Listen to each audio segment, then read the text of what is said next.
محمد صلی اللہ علیہ رسول الکریم اعوذ باللہ من الشیطان الرجیم بسم اللہ الرحمن الرحیم۔ الحق اسلامک اکیڈمی اور ورلڈ ریسرچ سینٹر کی طرف سے آج کی جو نشست ہے کلاس نمبر 18 اور حضرت ادریس علیہ السلام کے حوالے سے یہ نشست ہے۔ تذکرہ ادریس علیہ السلام، حضرت ادریس بھی اللہ کے مشہور نبی ہیں۔ آپ کا زمانہ نبوت حضرت آدم اور حضرت نوح علیہ السلام کے درمیان ہے۔ قلم سے لکھنا، سینہ پرونا، ناپ تول، اسلحہ سازی، یہ سب آپ کی ایجادات ہے۔ نیز علم نجوم اور علم حساب آپ کے زمانے ہی میں شروع ہوئے ہیں۔ آپ علیہ السلام کا نام اخنو یا خنون ہے، مگر پڑھانے کی کثرت کی وجہ سے آپ علیہ السلام کا نام ادریس مشہور ہو گیا۔ قرآن پاک میں بھی آپ علیہ السلام کو ادریس ہی کہا گیا۔ آپ علیہ السلام پر اللہ نے صحیفے نازل فرمائی۔ قرآن میں 2 جگہ پر آپ کا ذکر آیا۔ آپ علیہ السلام کے متعلق یہ بھی روایات ہے کہ آپ 72 زبانوں کے ماہر تھے۔ 72 زبانوں کے ماہر تھے۔ حالات حضرت ادریس علیہ السلام، حضرت ادریس علیہ السلام کا نسب نامہ۔ حضرت ادریس علیہ السلام کہتے ہیں کہ خنون یا ادریس یا بن یارو بن پیرو بن اپنا مہلانیل بن کینان بن انوش بن حضرت شیز بن آدم علیہ السلام۔ آپ علیہ السلام کا ذکر پارہ نمبر 17 سورہ انبیاء اور سورہ مریم کے رکوع 4 میں ہے، اور ارشاد ہے، اور یاد کر کتاب میں ادریس کا ذکر، بے شک وہ سچے نبی تھے اور ہم نے ان کو بلند رتبہ اور پہنچایا، یعنی کمالات ظاہری باطنی سے سرفراز کیا۔ دعوت و تبلیغ و ہجرت۔ جب حضرت ادریس سن عاشور کو پہنچے تو اللہ جل شانہ نے ان کو نبوت سے سرفراز فرمایا۔ تب انہوں نے شریر اور اپنا مفسدوں کی راہ ہدایت کی تبلیغ شروع کی، مگر جو لوگ نہ مانے اور ان کی کوئی بات نہ سنی، حضرت آدم اور حضرت شیش کی شریعت کے مخالف ہی رہے، مگر ایک چھوٹی سی جماعت مشرف با اسلام ہو گئی۔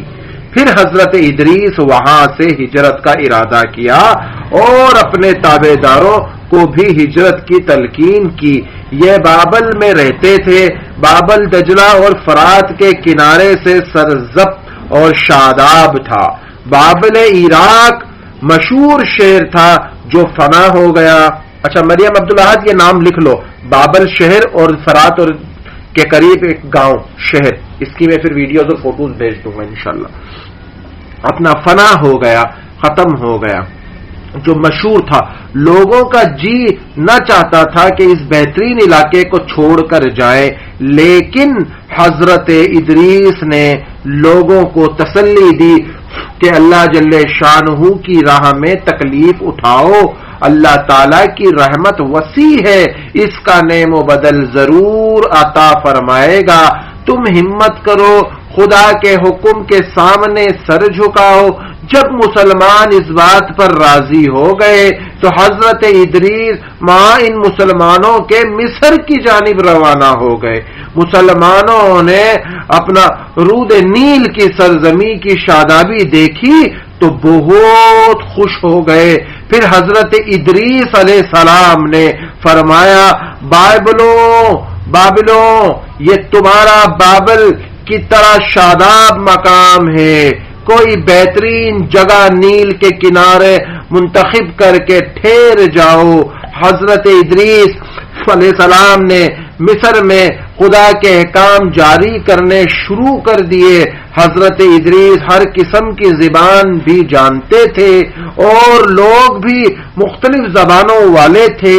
حضرت ادریس نے دین الہی کے علاوہ وہ سیاست اور شہری زندگی کے طریقے تعلیم فرمائے اور ہر فرقے سے طلباء جمع کیے اور ان کو سیاست اور ان کے قوانین اصول بھی سکھائے۔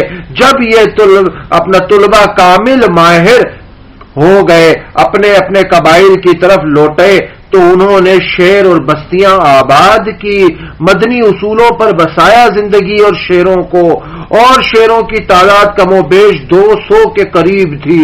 ان طلباء کو دوسرے علوم کی بھی تعلیم دی تھی، جس میں علوم حکمت جیسے علوم میں شامل تھے، اور مختلف گروہوں اور امتوں کے لیے ان کے مناسب حال قوانین و ضابطے مقرر فرمائے۔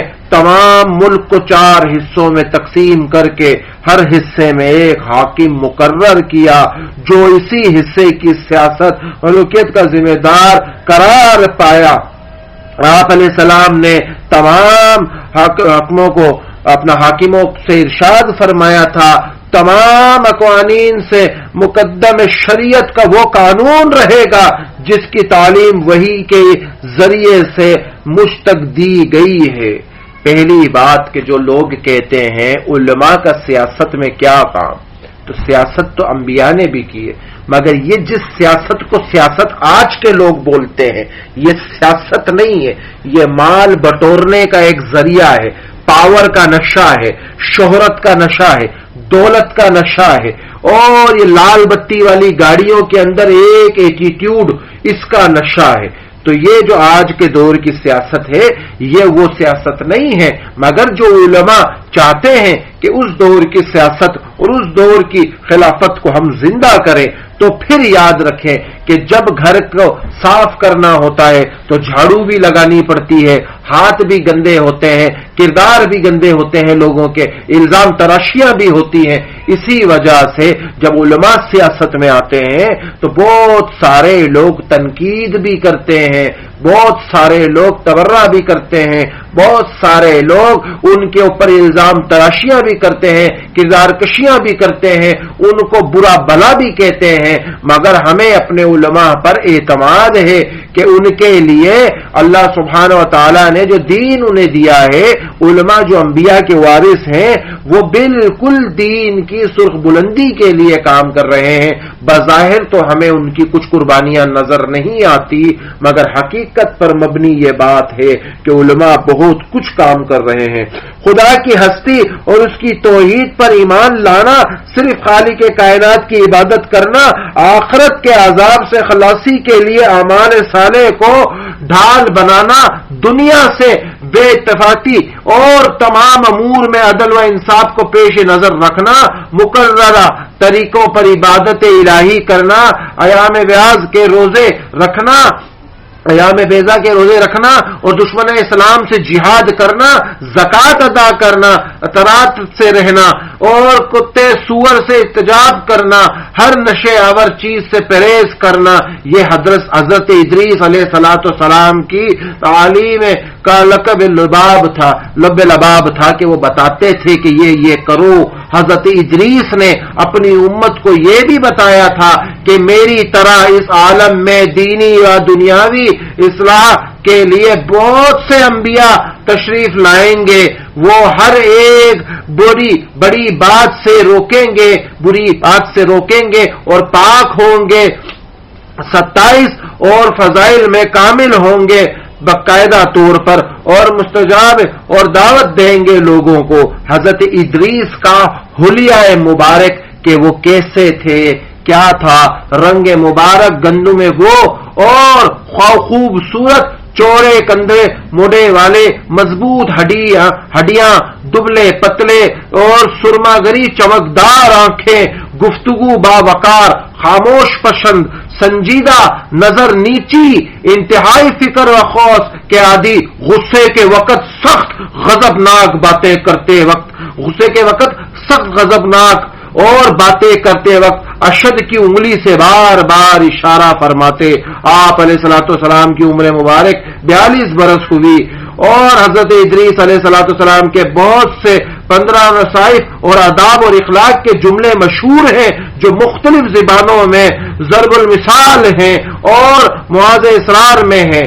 جیسا فرمایا خدا کی یاد اور عمل صالح کے لیے خلوص نیت شرط ہے، اور نہ چھوٹی قسمیں کھاؤ اور نہ اللہ کے نام کو قسموں کے لیے تختہ مشق بناؤ اور نہ جھوٹوں کو قسمیں کے لیے آمادہ کرو، کیونکہ پھر تم بھی شریک گناہ ہو جاؤ گے، اور ذلیل پیشوں کو نہ اختیار کرو، شریعت کے پابند بادشاہوں کی اطاعت کرو، یعنی کہ وقت امیر ہو، بادشاہ ہو تمہارے مسلم جو نیک دل اسلامی بادشاہ، اسلامی سلطنت والے بادشاہوں کی اطاعت کرو، اور اپنے بڑوں کے سامنے پست رہو، ہر وقت اللہ کی حمد الہی زبان کو تر رکھو، اور دوسروں کے عیش و خوشی پر حسد نہ کرو۔ اور حضرت ادریس نے اپنا بندگان خدا کو پہلے سے طوفان نوح کی اطلاع دے کر ڈرایا اور فرمایا آسمانی آفت آنے والی ہے جو زمین کو آگ اور پانی میں لپیٹ لے گی۔ بلند مرتبہ عطا ہونا۔ حضرت ادریس نوح علیہ السلام کے پردادا تھے، حضرت نوح کے جو ہے پردادا تھے۔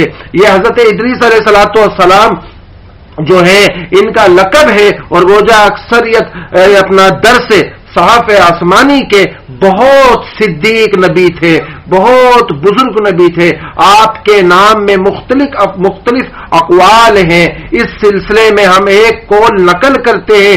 آپ کا نام یونانی زبان میں اپنا تلمیس اور عبرانی میں اپنا خنوح ہے، اور قرآن پاک میں آپ کو ادریس فرمایا گیا، اس لیے کہ آپ کے بارے میں فرمایا، کون سی آیت فرمائی اپنا سمرا؟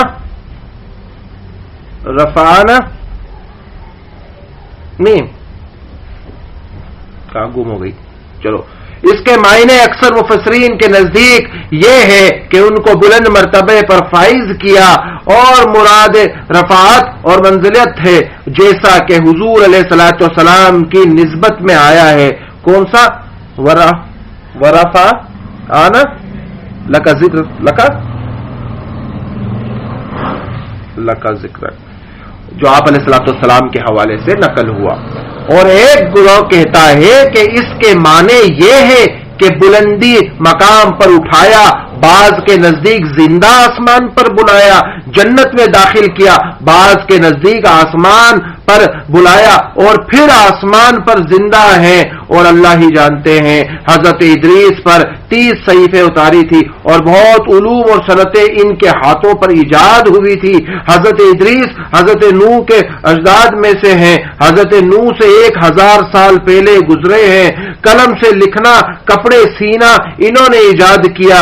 اس سے پہلے انسان عموماً جانوروں کی کھال لباس میں استعمال کرتے تھے۔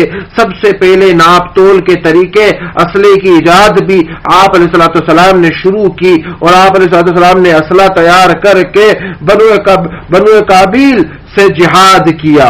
اور حضرت ادریس علیہ الصلوۃ والسلام یہ وہ بندے ہیں اللہ کے نبی جن کے بارے میں ایک جگہ آتا ہے کہ کچھ کہتے ہیں حضرت ادریس کہاں ہیں، آسمان پہ اٹھا لیا ہے یا کہاں ہے؟